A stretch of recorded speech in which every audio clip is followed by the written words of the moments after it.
Friends, start करो sir. नमस्कार friends, welcome to एजुमेंट academy. पिछले क्लास में अपन ने देखा था शिशु मृत्यु दर, मातृ मृत्यु दर, अंगों से प्रभावित होने वाले, अंगों को प्रभावित करने वाले रोग, इन सभी चीजों के बारे में अपन ने डिस्कस किया था। इस बार हम पढ़ेंगे लिंगानुपात, क्योंकि लिंगानुपात से क्वेश्चन आ सकता है। और एक डाटा मैं आपको बोला था, मातृ मृत्यु दर, ठीक है, देख लीजिएगा एक बार, रिपीट कर रहा हूं मैं। मातृ मृत्यु दर की जब बात करेंगे तो मैंने इसमें बोला था आपको कि मैक्सिमम भारत में किन राज्यों में मातृ मृत्यु दर अधिकतम है और कहां पर मिनिमम है। इसमें मैंने आपको बताया था मैक्सिमम कहां पर है, तो उसका ट्रिक मैंने आपको बताया था अम्मू, अम्मा या अम्मू बोल लीजिए, ठीक है। ए से असम, पहला राज्य कौन सा है? फर्स्ट नंबर पे सबसे सर्वाधिक किसका है? असम का है। दूसरा है मध्य प्रदेश और तीसरा है उत्तर प्रदेश। ये मैंने आपको पिछले क्लास में बताया था। मिनिमम जो मैंने बताया था केएमटी बताया था, उसको केटीएम भी बताया था मैं आपको, लेकिन केटीएम है वास्तव में, ठीक है। केरल, तेलंगाना और महाराष्ट्र, यानी कि सबसे कम किसमें है? केरल में है। तेलंगाना में सेकंड नंबर पे और थर्ड नंबर पे, शीर्ष 3 में महाराष्ट्र आता है। मैक्सिमम में अम्मू और मिनिमम में केटीएम बाइक, जो अपन बाइक यूज करते हैं केटीएम कंपनी की, ठीक है। तो अम्मू से असम, मध्य प्रदेश, उत्तर प्रदेश मैक्सिमम वाले, न्यूनतम वाले केटीएम बाइक, बाइक का ब्रांड है केटीएम, केरल, तेलंगाना, महाराष्ट्र। इसके अलावा एक डाटा मैं आपको बोला था कि अगली क्लास में बताऊंगा, क्योंकि वो डाटा पे मुझे थोड़ा कंफ्यूजन था, मिल नहीं रहा था। तो अभी मैं आपको बता देता हूं, मैक्सिमम शिशु मृत्यु दर वाला राज्य, अधिकतम शिशु मृत्यु दर किस राज्य में है? तो याद रखिएगा भैया, मध्य प्रदेश। हमारा जो मातृ राज्य है मध्य प्रदेश, छत्तीसगढ़ का, वहां पर क्या है? अधिकतम शिशु मृत्यु दर है। मिनिमम कहां पर है? मिनिमम शिशु मृत्यु दर केरल राज्य में है। बस ये याद रखिए, बाकी आपका काम हो जाएगा। इसके बाहर कुछ आने वाला नहीं है। मैं आपको जो डाटा बता रहा हूं वो डाटा आपके लिए मोर देन सफिशियंट है। क्लियर है? तो आज स्टार्ट करेंगे हम लिंगानुपात। लिंगानुपात छत्तीसगढ़ की बात करेंगे। लिंगानुपात क्या होता है? महिलाओं की संख्या या स्त्रियों की संख्या प्रति हजार पुरुषों में, ठीक है। तो 2011 की अगर जनगणना की बात करें, क्योंकि अभी 2021 की जनगणना है, उसका डाटा लॉन्च नहीं हुआ है, इसीलिए हमको अभी किस पे ध्यान देना है? 2011 की जनगणना पे। और हमारा छत्तीसगढ़ का लिंगानुपात कितना है? 991, 991। 2001 की जनगणना में ये डाटा जो था 989 था, और 2011 में कितना बढ़ गया? 991। लेकिन आपको ध्यान देना है 991, 989 अगर नहीं भी ध्यान दोगे तो वो उतना ज्यादा महत्वपूर्ण नहीं। 991 यानी कि हमारे छत्तीसगढ़ में प्रति हजार पुरुष में महिलाओं की संख्या कितनी है? 991। इसी को बोलते हैं लिंगानुपात, यानी कि हम इसको ऐसा बोल सकते हैं कि लैंगिक संतुलन, जेंडर बैलेंस। क्लियर है? लैंगिक संतुलन के रूप में हम इसको डिफाइन करते हैं 991,000 में। अगर हम भारत की बात करें तो भारत में ये चौथे नंबर पे आता है। कौन से नंबर पे आता है छत्तीसगढ़ लिंगानुपात में? फोर्थ नंबर का, यानी कि शीर्ष 4 राज्यों में भारत का शामिल है। अगर हम केंद्र शासित को भी ले लें, राज्य प्लस केंद्र शासित, तो इसका छत्तीसगढ़ का रैंक कितना है? 5वां रैंक, 5वां। छत्तीसगढ़ का रैंक कितना है? 5वां, यानी कि चौथे नंबर का स्टेट है। और पूरे अखिल भारतीय संघ में, केंद्र शासित संघ जो है, राज्य केंद्र शासित सबको मिला दें तो भारत का रैंक आता है, छत्तीसगढ़ का रैंक आता है 5वां। क्लियर है यहाँ तक? आगे देखिए, आगे देखिए, सर्वाधिक लिंगानुपात, छत्तीसगढ़ की बात कर रहा हूं मैं। सर्वाधिक लिंगानुपात जो है कोंडागांव जिले का है। 27 जिले के अनुसार किसमें है? कोंडागांव। कोंडागांव, उसके बाद है आपका दंतेवाड़ा, फिर है आपका बालोद।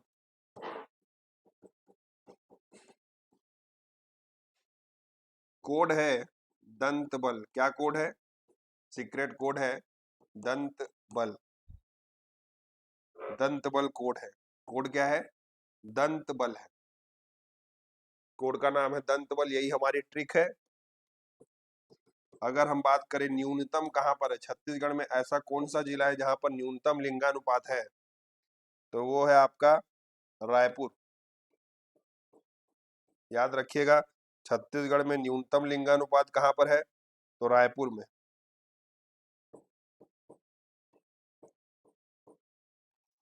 अब हम बात करेंगे बाल लिंगानुपात की। हम बात करेंगे बाल लिंगानुपात। बाल लिंगानुपात जो होता है 0 से लेकर 5 वर्ष के बीच का जो लिंगानुपात है, बच्चों का जो लिंगानुपात है, उसमें है 969। कितना है छत्तीसगढ़ में? 969, यानी कि 1000 बच्चों में 969 लड़कियां हैं, या प्रति 1000 पुरुष में, या प्रति 1000 लड़के हैं, बच्चे हैं, जेंडर जिनका मेल है, उनमें 969 क्या है? लड़कियां हैं। यहाँ तक क्लियर है आप लोगों को? इसमें भी अगर हम बात करें मैक्सिमम की, तो मैक्सिमम लिंगानुपात, बाल लिंगानुपात कहाँ पर है? दंतेवाड़ा में है। मैक्सिमम किसका है? दंतेवाड़ा। और ये सेकंड नंबर पे है कोंडागांव, 1012 है और 1006 है। ठीक है, कोंडागांव में 1033 है। कितना है? 1033 है। दंतेवाड़ा में 1023 है। तो मैं डाटा भी आप लोगों को बता दे रहा हूँ। वैसे उतना ज्यादा महत्वपूर्ण नहीं है, लेकिन मुझे याद है तो मैंने आपको बता दिया। ठीक है, कई बार चीजें इतनी सारी रहती है कि मैं खुद भूल जाता हूँ। ठीक है, तो जो याद रहेगा भाई ईमानदारी से आपको बताऊंगा, और जो याद नहीं रहेगा उसको मैं बोल दूंगा। गलत चीजें आपको नहीं बताऊंगा कभी भी। चलिए आगे बात करते हैं। न्यूनतम, मिनिमम की बात करें तो रायगढ़ है। कौन सा जिला है बाल लिंगानुपात में न्यूनतम? किसका है? रायगढ़ का है। फिर से एक बार मैं रिपीट करूंगा, दो प्रकार के लिंगानुपात है हमारे, जिनको हमको पढ़ना है। एक है, छत्तीसगढ़ में भी आप लोग जनगणना पढ़ेंगे तो उसमें भी आपको पढ़ना पड़ेगा ये चीजें। सर्वाधिक लिंगानुपात कहां पर है? छत्तीसगढ़ में कोंडागांव में, याद रखिएगा। और न्यूनतम कहां पर है? तो रायपुर में। ये नॉर्मल की बात कर रहा हूँ, नॉर्मल महिला की। ठीक है, महिला पुरुष की बात कर रहा हूँ मैं। अब मैं बात करूंगा बाल लिंगानुपात की। तो बाल लिंगानुपात की जब मैं बात करूंगा तो अधिकतम किसमें है? दंतेवाड़ा में। और न्यूनतम किसमें है? तो रायगढ़ में। रायगढ़ में है लगभग 947, 947 कुछ है। ठीक है, चलिए आगे देखेंगे। अब बात करते हैं शिक्षा दर की, साक्षरता दर की। छत्तीसगढ़ में, छत्तीसगढ़ में साक्षरता दर जो है 70.28% है। कितनी है साक्षरता दर हमारे छत्तीसगढ़ में? 70.28%। अगर मेल की बात करें, मेल का मतलब है पुरुष, पुरुष में साक्षरता दर है 80.86 करके, 60.2%। जब इनका एवरेज लोगे आप तो आपको कितना मिलेगा साक्षरता दर? 70.28% मिलेगा।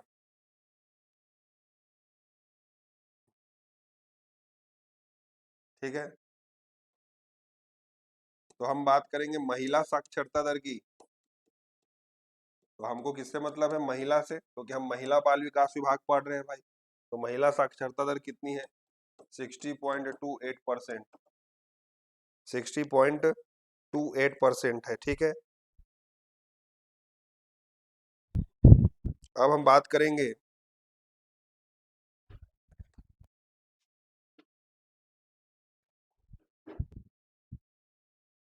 ग्रामीण क्षेत्र। अगर हम बात करें ग्रामीण महिला, ग्रामीण क्षेत्र में साक्षरता दर कितनी है? 55%। और शहरी क्षेत्र में कितनी है? 77%। ये ओवरऑल की बात कर रहा हूं मैं, ग्रामीण और शहरी क्षेत्र 55% और 77%। ग्रामीण क्षेत्र में याद रखिएगा, रूरल जिले में सब सर्वाधिक मैक्सिमम साक्षरता कहाँ पर है? बालोद में। क्लियर है? मैक्सिमम साक्षरता कहाँ पर है? बालोद जिले में, ठीक है। अगला देखिए, अगर हम बात करें एसटी महिला, एसटी महिला की साक्षरता दर कितनी है? क्वेश्चन कभी कभी पूछ लेता है, एसटी महिला की साक्षरता दर कितनी?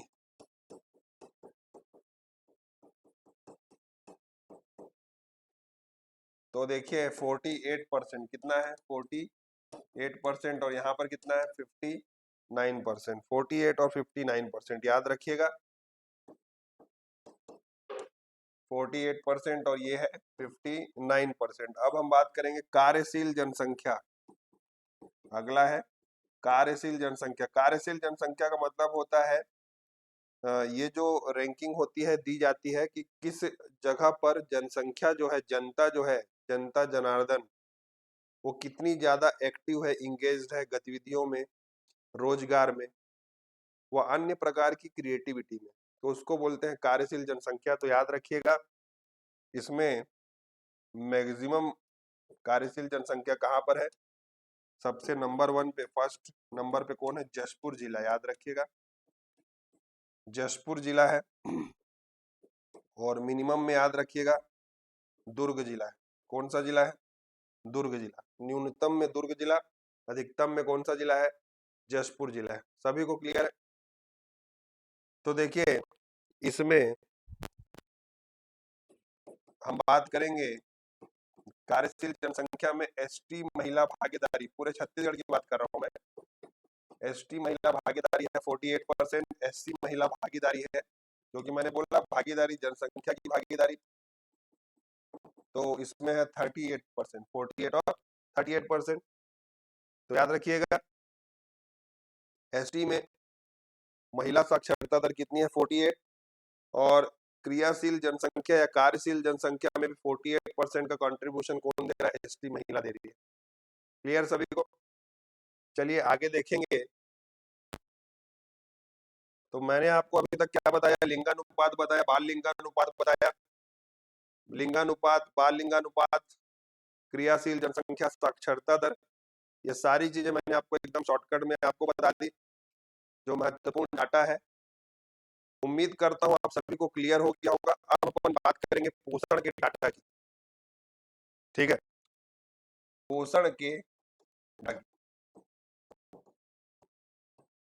जहां से एकदम से ये महत्वपूर्ण भाग है हमारे सिलेबस का, ठीक है।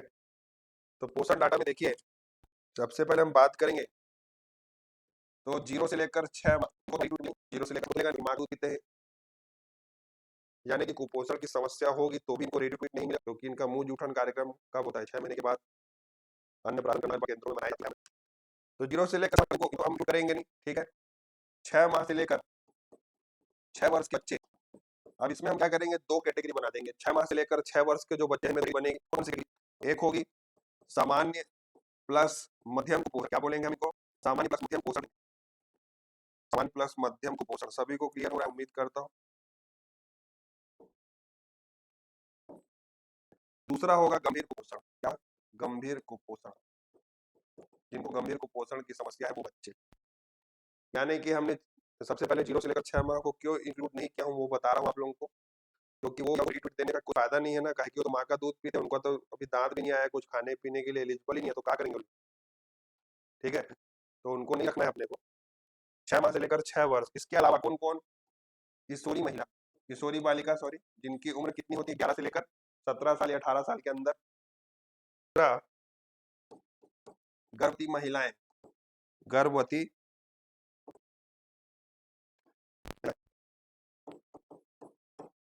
और एक और कैटेगरी है शिशुवती महिलाएं। तो इनको भैया हमको फायदा पहुंचाना हमारा उद्देश्य है, ठीक है।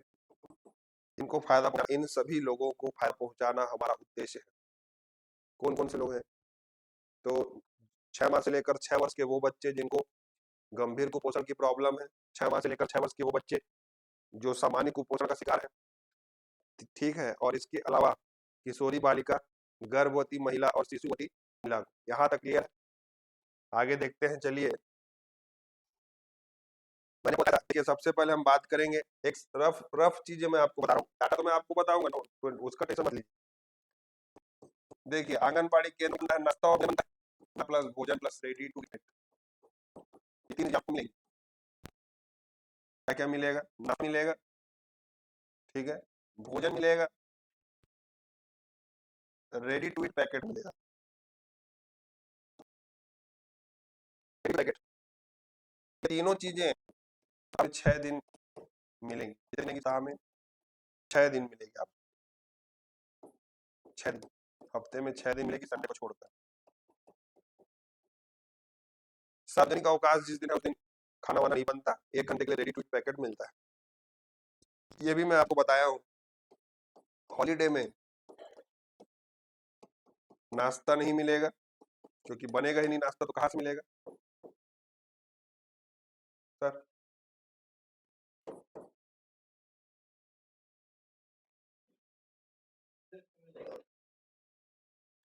कहाँ?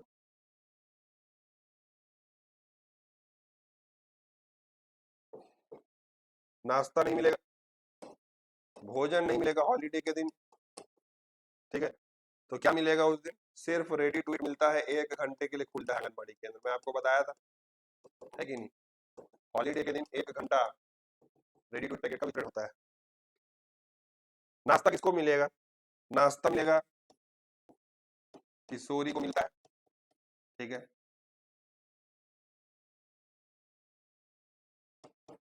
किशोरी को मिलेगा, 3 से 6 साल के बच्चे जो आंगनबाड़ी में पढ़ रहे हैं उनको मिलेगा, ठीक है। और मिलेगा गर्भवती महिला, मैंने आपको बताया था महतारी जतन योजना, आकर्षक थाली योजना, महतारी जतन योजना आपको बताया हूँ। तो ये 3 कैटेगरी वालों को मिलेगा, शिशुवती महिला को नहीं मिलता, ठीक है। वो अलग बात है, वो चले जाते हैं, उनको भी अपन इंक्लूड कर सकते हैं, वैसे कई पुस्तकों में दिया हुआ है, लेकिन सामान्य तौर पे 3 कैटेगरी वालों को मिलता है। भोजन भी इन तीनों को मिलेगा, नाश्ता और भोजन। रेडी टू ईट पैकेट किसको मिलेगा? गर्भवती महिला को मिलेगा, और शिशुवती को भी मिलेगा।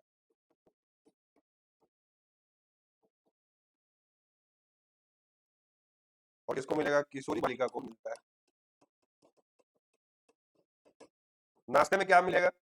नाश्ते में क्या मिलेगा? 2 ही चीज मिलती है, याद रखिएगा, एक है पोहा और एक है हलवा।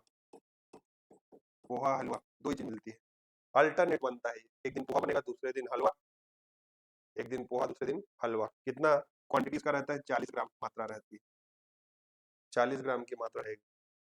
महतारी जतन योजना में जो भोजन मिलता है, महतारी जतन योजना, वो कितना रहता है? महतारी जतन योजना में 75 ग्राम, याद रखिएगा, जो रहती है। और उसका रेट रहता है मिड डे मील में 6 रुपए, मिड डे मील में बच्चों का दिया जाता है सरकार द्वारा, सेम रेट यहाँ पर महतारी जो थाली उसका भी रेट सेम रहता है, 6 रुपए लगभग कॉस्ट रहती है, फिर 5.5 रुपीज, 5.5 रुपीज, 5.5 समथिंग रुपए रहता है, 6 रुपए मान लीजिए उसको, ठीक है। 6 रुपए लगभग आपको, लगभग मान लीजिए 6 रुपए आपको सरकार के द्वारा दिया जाएगा। यहाँ पे आप लोग पूरा आउट नहीं, ठीक है। अभी आपका होगा 2023 है, अंतर्राष्ट्रीय मिलेट दिवस, मिलेट्स है, जून की है। मिलेट मतलब होता है, क्या है मिलेट? मोटी फसल। इसके अंतर्गत रागी, कोदो कुटी को भी शामिल किया गया है डील में, और आंगनबाड़ी के अंदर भी मोटी फसलों को भी दिया जाए रेडी टू ईट में। इसके अलावा जो है, हाँ, इसके अलावा जो है आपका अभी जो निर्माण रहा है मिड डे मील का, सॉरी रेडी टू ईट का, रेडी टू ईट पैकेट कौन कर रहा है? क्वेश्चन 2022 याद रखा, 2000 कब से कर रहे हैं, 2022 1 साल हो गया ना, 1 साल से ज्यादा हो गया है। छत्तीसगढ़ राज्य बीज विकास निगम कौन कर रहा है? छत्तीसगढ़ राज्य बीज विकास निगम। वितरण कौन करेगा? रेडी टू ईट पैकेट का महिला स्व सहायता समूह, महिला स्व सहायता समूह। लगभग अभी 18,500 18,400 समथिंग है, 18,500 महिला स्व सहायता समूह छत्तीसगढ़ में ready to eat food packet वितरित कर रहे हैं। लगभग 18,500 याद रखिएगा। तो ये आपको क्लियर है, उम्मीद करता हूँ क्लियर हो गया होगा सारी चीजें। तो अब डाटा पे जाएंगे, क्लियर है? डाटा पे जाएंगे तो देखिए, नाश्ता मैंने आपको बताया, पोहा और हलवा मिलेगा 40 ग्राम। नाश्ते में 3 चीजें रहेंगी, आपका तेल रहेगा, फली दाना रहेगा, पोहा रहेगा। तेल, फली दाना और पोहा रहेगा, ठीक है। आगे देखते हैं।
तो अब देखिए, मैंने आपको बताया, अब हम सबसे पहले देखते हैं भारत सरकार का डाटा। भारत सरकार, दो प्रकार के डाटा आपको पढ़ने हैं।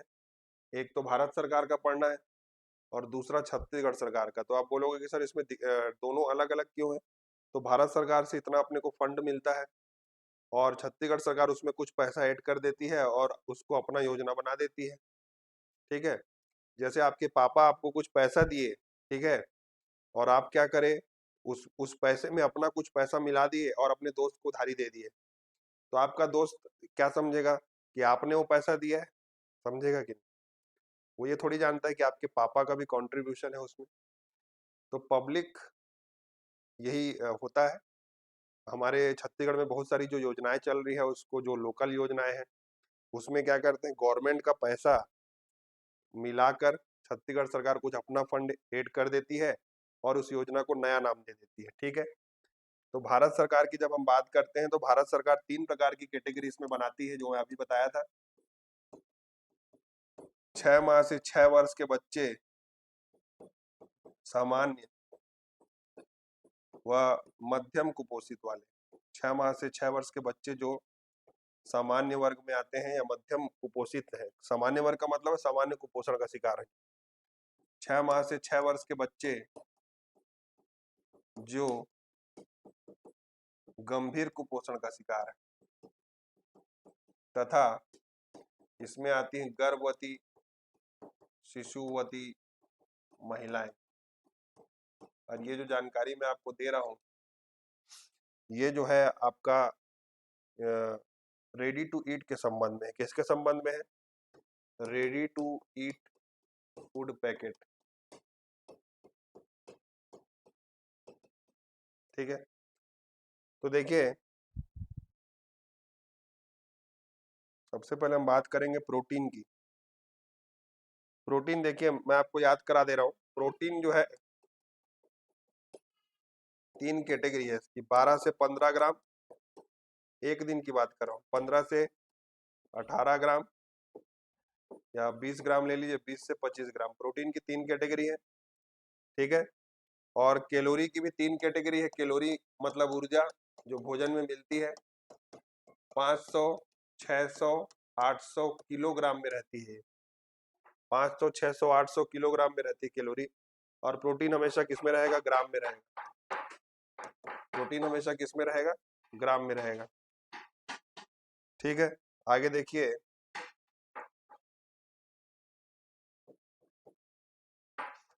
6 माह से लेकर 6 वर्ष के सामान्य व मध्यम कुपोषित जो बच्चे हैं, अब आप ही बताइए कि इसमें से कितना प्रोटीन उनको चाहिए रहेगा। तो सीधी सी बात है, जो सबसे पहले हम गंभीर कुपोषण की बात करते हैं। गंभीर कुपोषण वाले बच्चों को कितना प्रोटीन चाहिए रहेगा? तो सर्वाधिक प्रोटीन उनको देना पड़ेगा, क्योंकि छोटे बच्चे हैं, प्रतिरोधक क्षमता बहुत ज्यादा कम है, तो एक्स्ट्रा प्रोटीन देना पड़ेगा, सामान्य से भी ज्यादा। तो कितना प्रोटीन देंगे इनको? 20 से 25 ग्राम का प्रोटीन देंगे। कितना देंगे प्रोटीन? 20 से 25 ग्राम प्रोटीन देंगे। ठीक है, 20 से 25 ग्राम का प्रोटीन देंगे। गर्भवती व शिशुवती को कितना देंगे? तो 15 से 20 ग्राम का प्रोटीन देंगे। कितना देंगे? 15 से लेकर 20 ग्राम का प्रोटीन। आप सभी को क्लियर हो रहा होगा, सब सर्वाधिक जो गंभीर है उसको देना पड़ेगा, और बाकी जो है गर्भवती शिशुवती महिलाएं उनको कम देना पड़ेगा। ठीक है, 6 माह से लेकर 6 वर्ष के जो बच्चे हैं उनको कितना देना पड़ेगा? 12 से लेकर 15 ग्राम प्रोटीन। 12 से लेकर 15 ग्राम का प्रोटीन। मैंने आपको बताया 500, 600, 800 किलोग्राम कैलोरी। तो सर्वाधिक कैलोरी किसको देना पड़ेगा? इसको देना पड़ेगा 800 किलोग्राम कैलोरी। इसको देंगे 600 किलोग्राम कैलोरी, और जो सामान्य है उसको सबसे कम देना पड़ेगा, यानी कितना देना पड़ेगा? 500 किलोग्राम कैलोरी। अब हम इनके जो पैसे की बात कर लेते हैं। 8, 12, 15, 8, 12 सॉरी 8, 12, 9.5 रुपए। सबसे ज्यादा जो प्रोटीन ले रहा है, कैलोरी ले रहा है, उसी की थाली सबसे महंगी होगी, यानी कि उसका पैकेट सबसे महंगा होगा, सॉरी। तो कितना होगा? 12 रुपए। इसकी कॉस्ट कितनी होगी? एक दिन का 12 रुपए देना पड़ेगा सरकार को। एक थाली मतलब एक पैकेट का 12 रुपए। इसकी कॉस्टिंग कितनी होगी? 9.5 रुपए। और सबसे कम कॉस्टिंग किसकी होगी? 8 रुपए इसकी कॉस्टिंग होगी। देखिए मैं आपको एकदम सिंपल में बताया हूँ, 8, 12, 9.5। तो आप डिसाइड कर लीजिए कौन सी कैटेगरी को कितना देना है। क्लियर है? कौन सी कैटेगरी को कितना देना है आप सभी को समझ में आ गया होगा। क्लियर है? आगे देखिए, आगे देखिएगा।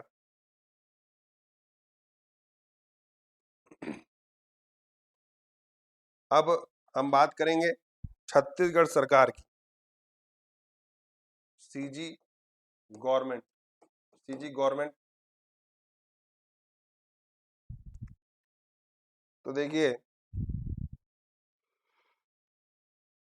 यहाँ पर छत्तीसगढ़ का सरकार जो है, इसका डाटा थोड़ा सा दूसरा है।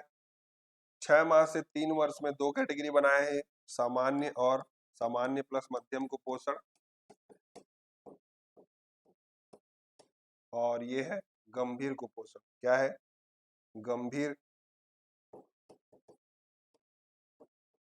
कुपोषण। सामान्य प्लस मध्यम प्लस, और इधर क्या है? गंभीर कुपोषण। उसी तरीके से एक डाटा और है,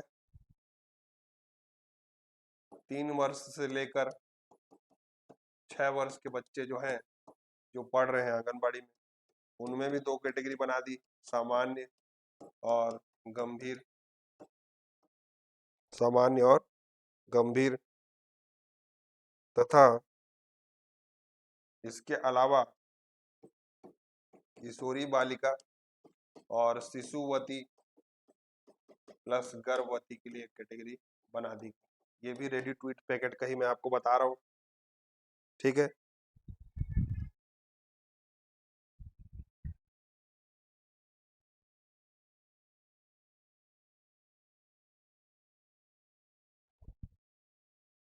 तो देखिए इसमें भी 3 प्रकार की कैटेगरी है, 125 ग्राम, 150 ग्राम और 200 ग्राम। यानी एक दिन में फूड पैकेट में जो मात्रा रहेगी, एक फूड पैकेट में, एक दिन का बात कर रहा हूँ, एक दिन में कितना देना है, 125 ग्राम देना है, 150 देना है, 200 देना है। तो आप ही बताइए मेरे को कि आप 125 ग्राम, 150 ग्राम और 200 ग्राम किसको देंगे? आप सभी लोग एकदम आसानी से बता सकते हैं कि 200 ग्राम हम देंगे, किसको देंगे? गंभीर कुपोषित बच्चों को। सबसे ज्यादा किसको देंगे हम? गंभीर कुपोषण का जो शिकार है उनको देंगे 200 ग्राम। कितना देंगे? 200 ग्राम।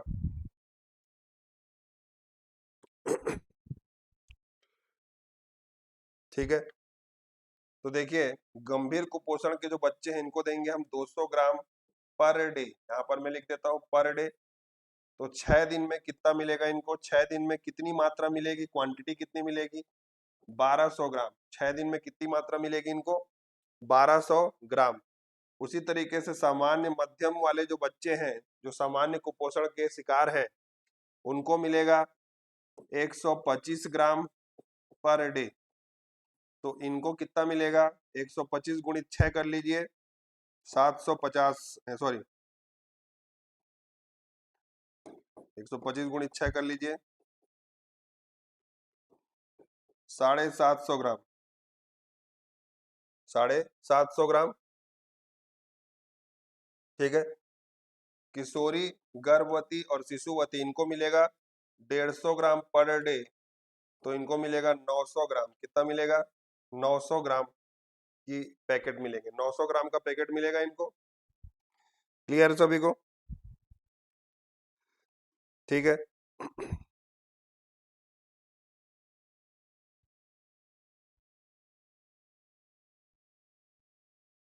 देखिए अब जो 3 से लेकर 6 वर्ष के जो बच्चे हैं, ठीक है, 3 से लेकर 6 वर्ष के जो बच्चे हैं,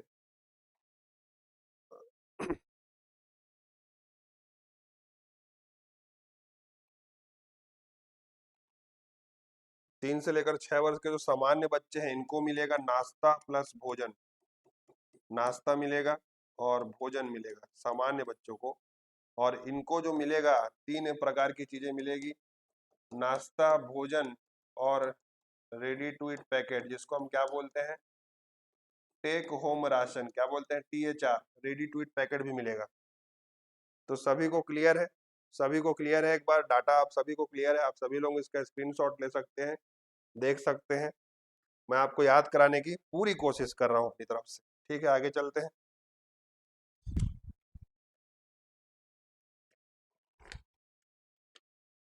किशोरी, किशोरी बालिका, किशोरी प्लस शिशुवती प्लस गर्भवती महिलाओं को जो थाली दी जाती है, आकर्षक थाली, उसमें 2 रोटी होती है, फोर्टिफाइड चावल होता है, फोर्टिफाइड चावल जो कोंडागांव में वितरित किया जा रहा है। और इसमें विटामिन B12 होता है। क्या होता है? B12 प्लस एक सब्जी होती है, सीजनल सब्जी सामान्य तौर पे होती है, हरी सब्जी, सोयाबीन या अन्य सीजनल सब्जी।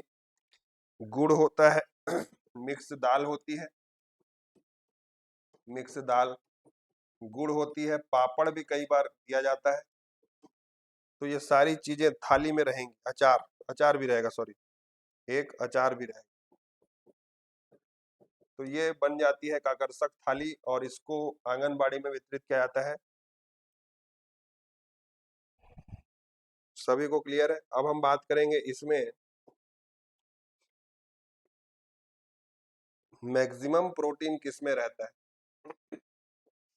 थाली में सबसे ज्यादा प्रोटीन किसमें मिलता है? सब्जी में मिलता है। सब्जी के बाद किसमें मिलेगा? दाल में मिलेगा। सब्जी के बाद किसमें मिलेगा? दाल में। सब्जी में रहता है 4.63 ग्राम प्रोटीन, याद रखिएगा। सब्जी में कितना रहता है? 4.63 ग्राम प्रोटीन और दाल में रहता है 4.56 ग्राम प्रोटीन। उसके बाद हम बात करते हैं, यहाँ पर सबसे ज्यादा कैलोरी किसमें मिलती है? तो कैलोरी याद रखिएगा 103.56 किलोग्राम कैलोरी, मैक्सिमम कैलोरी किस में रहेगी? चावल में रहेगी। सेकंड हाईएस्ट कैलोरी किस में रहेगी? रोटी में। 2 रोटी में कितना रहता है? 85 किलोग्राम कैलोरी, लगभग 85 किलोग्राम कैलोरी। तो मैं आपको थाली में भी बता दिया कि सर्वाधिक कैलोरी कहाँ कहाँ पर मिलेगी, सर्वाधिक प्रोटीन कहाँ पर मिलेगा, क्वेश्चन यहीं से बनता है। इसके अलावा महतारी जतन योजना में जो थाली रहती है और जो क्वांटिटी रहती है, मात्रा, मूल्य 75 ग्राम रहेगा और मूल्य जो रहेगा इसका 6 रुपए, लगभग 5.5 रुपए बनेगा।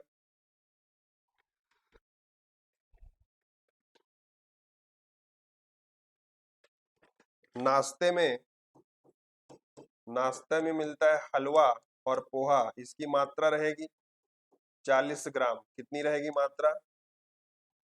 40 ग्राम। मात्रा की बात कर रहा हूं मैं, प्रोटीन की बात नहीं कर रहा हूं। 40 ग्राम क्वांटिटी रहेगी और इसमें क्वेश्चन पूछेगा किसमें प्रोटीन ज्यादा होता है, तो याद रखिएगा प्रोटीन जो होता है हलवा में ज्यादा रहता है, 5.10 ग्राम प्रोटीन। प्रोटीन हलवा में ज्यादा रहेगा। कितना रहेगा? 5.10 प्रोटीन ज्यादा किस में रहेगा?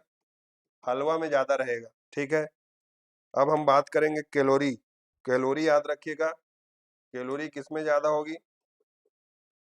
177 किलोग्राम कैलोरी मिलेगी पोहा में और इसमें रहेगी 164 किलोग्राम कैलोरी। तो ये देखिए, सॉरी उल्टा लिख दिया।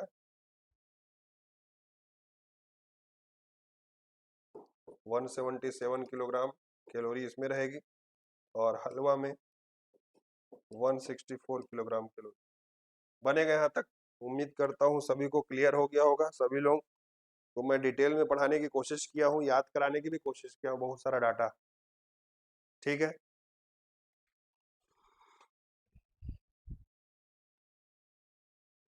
एक बार लास्ट में फिर से मैं बताना चाहूंगा।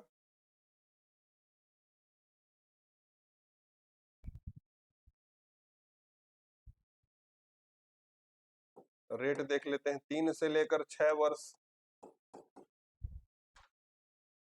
गंभीर कुपोषित,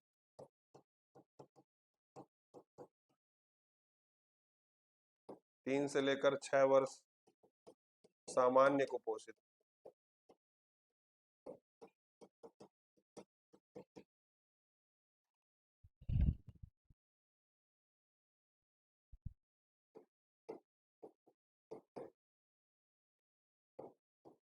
6 माह से लेकर 3 वर्ष सामान्य, 6 माह से लेकर 3 वर्ष गंभीर,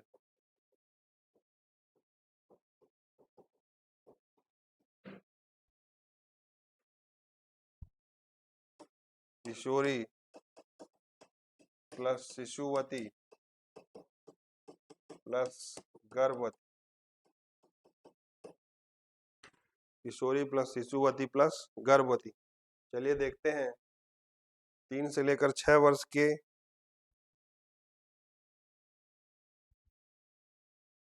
गंभीर कुपोषित बच्चों के लिए, 3 से लेकर 6 वर्ष के गंभीर कुपोषित बच्चों के लिए जो इसमें मिलेगा इनको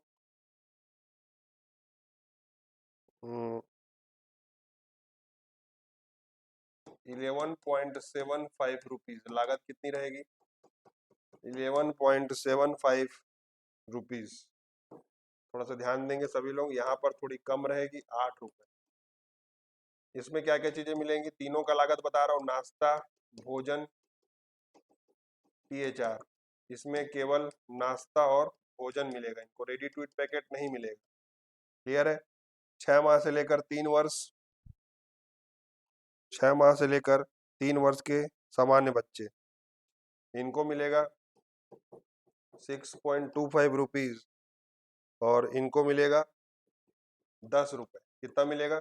10 रुपए, 6.25 रुपीज, और इनको मिलेगा 10 रुपए। क्लियर है? और यहाँ पर जो लागत होगी वो कितनी होगी? 7.5 रुपीज, 7.5 रुपीज, 7.5 रुपीज, 125 ग्राम। क्लियर है? और यहाँ पर रहेगा 200 ग्राम। ठीक है, 125 ग्राम, और यहाँ रहेगा 200 ग्राम। यहाँ पर रहेगा 75 ग्राम। कितना रहेगा? 75 ग्राम टेक होम राशन में। और यहाँ पर रहेगा किशोरी और लागत बालिकाओं के लिए 150 ग्राम पर डे, 150 ग्राम पर डे। एक बार फिर से देखिएगा इस चार्ट को। 3 से 6 वर्ष के बच्चे 11.75 रुपीज, 3 से 6 वर्ष के बच्चे 8 रुपए, 6 माह से 3 वर्ष के बच्चे 6.25 रुपीज, गंभीर कुपोषित 10 रुपए।